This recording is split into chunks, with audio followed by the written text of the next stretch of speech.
अस्सलाम everybody, this is me Sidra. I hope you all are doing great. Welcome to my YouTube channel. और अल्हम्दुलिल्लाह मैं बिल्कुल ठीक ठाक। यहाँ पे बन रहा है नाश्ते में पराठा। और आजकल इतनी ज़्यादा सर्दी हो गई है और हमारी मॉर्निंग्स भी जो है ना वो बहुत लेट हो रही है, क्योंकि फ़ारिस का स्कूल ऑफ है और मैं भी मज़े से सोती रहती हूँ। और जब कर्टन साइड पे करो तो ऐसा लगता है अभी बहुत अर्ली मॉर्निंग है, क्योंकि इतनी फॉग होती है। लेकिन टाइम देखें तो तकरीबन 11 बज चुके होते हैं। और जब आप लेट उठते हैं ना तो उसके बाद इतना छोटा सा दिन लगता है आपको, लाइक लगता है कि सिर्फ 4 साढ़े 4 घंटे का दिन था और उसके बाद फिर से 5:15 बजे रात होना स्टार्ट हो जाती है। तो खैर आज लंच की बिल्कुल भी टेंशन नहीं है, क्योंकि कल का लेफ़्ट ओवर सालन रखा हुआ है, चिकन का सालन, और साथ में दाल भी रखी हुई है चने की। तो आज हमने लंच में कुछ भी नहीं बनाना। अच्छा, यहाँ पे तकरीबन 3 बजे का टाइम है और मैं अपने हस्बैंड के लिए फ़िश फ्राई कर रही थी। और आज मुझे जो है ना वो देसी घी बनाना था, तो मैंने कहा साथ साथ जो है ना ये भी चढ़ा देती हूँ, क्योंकि इसमें बहुत टाइम लगता है। और आज मैं ना मक्खन नहीं निकालने वाली थी, अदरवाइज़ मैं जो क्रीम होती है ना उसका पहले मैं बटर बनाती हूँ और उसके बाद जो है ना वो मैं उसका देसी घी बनाती हूँ। लेकिन आज मैं जो हूँ ना क्रीम डायरेक्ट चूल्हे पे रख दूँगी। और मेरा बिल्कुल भी मूड नहीं हो रहा था कि मैं ग्राइंडर चलाऊँ और 3 से 4 मरतबा राउंड लगा के जो है ना उसका मक्खन बनाऊँ। तो मैंने जितनी भी क्रीम थी ना उसको डायरेक्ट ही चूल्हे पे चढ़ा दिया था। इट टेक्स टाइम, बट ये है कि आप हल्की आंच में रख दें तो 3 घंटे लगते हैं एटलीस्ट, और आपका जो है ना वो देसी घी तैयार हो जाता है। बस सर्दियों के दिन इतने सुस्ती वाले होते हैं और इतनी ठंड होती है कि आपका कुछ इतना स्पेशल करने का दिल नहीं कर रहा होता, लेकिन हर किचन का काम करने का मज़ा आता है, स्पेशली चूल्हे के आगे रोटी बनाना और सालन बनाना। I love in winters, but summers में जस्ट पानी वाला काम। और आज वैसे भी ना लंच की टेंशन थी और ना ही मुझे डिनर की टेंशन थी, क्योंकि डिनर मैंने नहीं बनाना था। मेरी देवरानी और मेरी जेठानी वो मिल के चाइनीज़ डिनर बनाएंगे। सो आई थॉट कि मैं अपना ये वाला काम कर लूँ और देसी घी बना के रख लूँ। ये भी पेंडिंग में चला जाता है, लाइक देसी घी बनाने वाला काम होता है ना, मैं तो उसको लास्ट में लेट कर देती हूँ। पता नहीं क्यों मेरा दिल नहीं कर रहा होता कि मैं मक्खन निकालूँ और देसी घी बनाऊँ। कुछ काम ऐसे होते हैं ना जो लटक जाते हैं, तो ये उनमें से काम है। तो साथ आज मुझे थोड़ा सा जो है ना वो गाजर का हलवा बनाना था। 2 दिन पहले मैंने पूरी फैमिली के लिए बनाया था अपनी इन-लॉज़ में। वो 5 से 6 किलो गाजरें थी और वो काफ़ी ज़्यादा क्वांटिटी में था। तो ख़ैर आज मैं सिर्फ़ अपने बच्चों के लिए बना रही थी थोड़ा-सा, क्योंकि आई थिंक विंटर्स में जो है ना वो बच्चों के लिए स्वीट में एक बड़ी हेल्दी ऑप्शन है कि आप गाजर का हलवा बना दें। अच्छा, मेरा ओपन किचन है ना, तो साथ में अभी वज़ू करके आई थी और मैंने पढ़ी थी असर की नमाज़, तो मैंने जाए नमाज़ बिछा दिया। लेकिन उससे पहले मुझे ख़्याल आया कि मैं ने जो देसी घी चढ़ाया ना उसको मैं हिला दूँ और उसका चूल्हा और हल्का कर दूँ, ताकि मैं नमाज़ पढ़ लूँ अपने।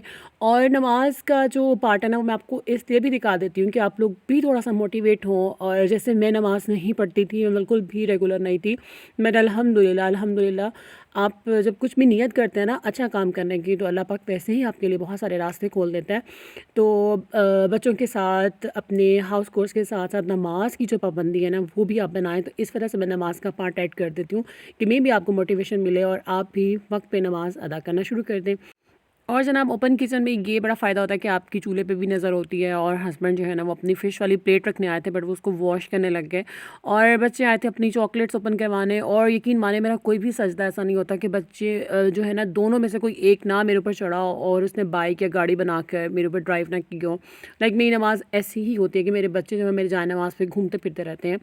और कोई कोई नमाज़ होती है जो मुझे बड़े सुकून से पढ़ने की है ना वो नसीब होती है। तो ख़ैर जायनमाज़ को फ़ोल्ड करके इधर ही रख देती हूँ डाइनिंग चेयर पे, ताकि फिर मुझे रिमाइंड रहे कि मैंने अभी मगरिब की नमाज़ भी पढ़नी है। और ओपन किचन के ये भी बड़े फ़ायदे हैं सर्दियों में कि चूल्हा जल रहा होता है और आपका सारा जो अंदर का पोर्शन होता है वो हीट अप हुआ होता है।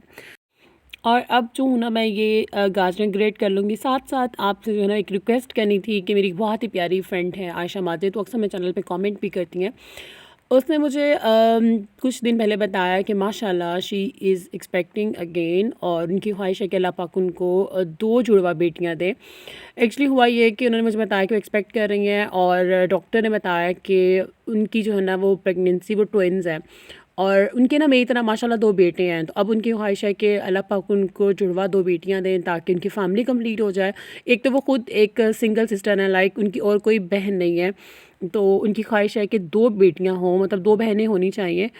और आप सब प्लीज़ उनके लिए बहुत ज़्यादा दुआ कीजिएगा कि अल्लाह पाक उनको खैरियत से फ्री करे और उनको बहुत ही खूबसूरत नेक नसीब वाली बेऐब औलाद दे। और उन्होंने मुझे एक्चुअली दुआ के लिए बोला था, तो मैंने सोचा कि मैं अपनी सारी यूट्यूब फैमिली को कहती हूँ कि आप लोग भी उनके हक़ में दुआ करें। सो आयशा, सबसे पहले तो आपको बहुत ज़्यादा कॉन्ग्रेचुलेशंस, और उसके बाद ये है कि आपके लिए बहुत सारी बेस्ट विशेज़ हैं, और आप सब भी प्लीज़ आयशा के लिए बहुत दुआ कीजिएगा कि अल्लाह पाक उनकी दिली मुराद पूरी करे। और यहाँ हस्बैंड आ गए थे, उन्होंने मुझे ऑफ़र की कि मैं तुम्हें गाजरें ग्रेट कर देता हूँ, तो हमें और क्या चाहिए, I said why not please. और साथ साथ हो जाता है स्नैक टाइम।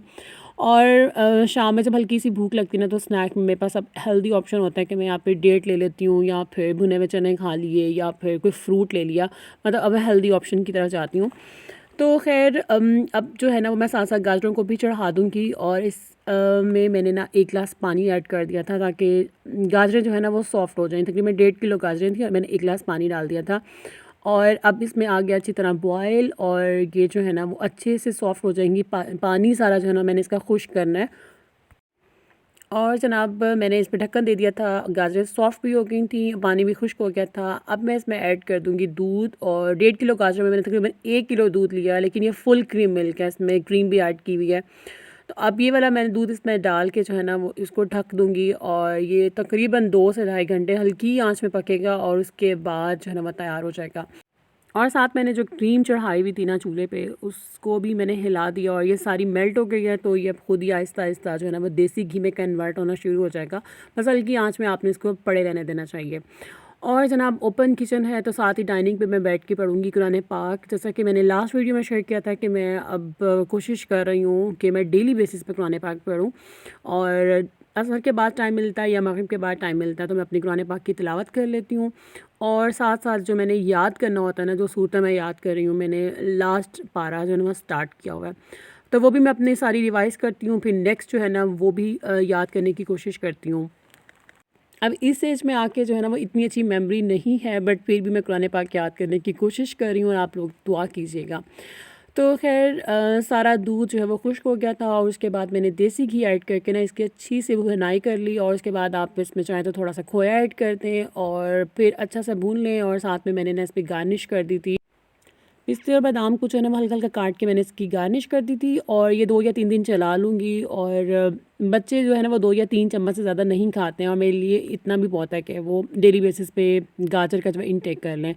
तो फिर मैं आ गई थी नीचे किचन में राउंड लगाने के, जाके देखें क्या हो रहा है। और बड़ी भाभी जो है ना, सायरा भाभी, वो बना रही थी सूप, और उनका सूप तकरीबन रेडी हो गया।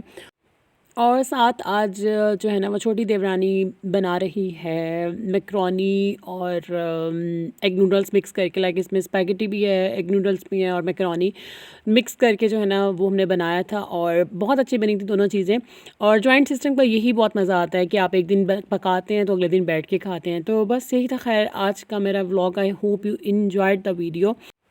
आई डोंट नो आपको व्लॉग अच्छा लगा या नहीं लगा, बट मैं अपनी पूरी कोशिश कर रही हूँ कि मैं जो है ना वो रेगुलर हो जाऊँ यूट्यूब पे। तो जनाब ये है मेरे देसी घी की फ़ाइनल लुक, देखें कितना प्योर और बड़ा ट्रांसपेरेंट सा बना। इसकी इतनी प्यारी खुशबू थी कि लिटरली मेरा दिल कर रहा था कि मैं इसको पी जाऊँ, बट खैर इसको पीना नहीं है, और इसको स्टोर कर देना है, और जब यूज़ करना है तो बस निकाल के यूज़ कर लेना। That's it. I hope you enjoyed the video. Please subscribe if you knew my channel, like the video. अपना रखें बहुत सारा ख्याल। Thanks for watching. बाय, अल्लाह हाफिज़।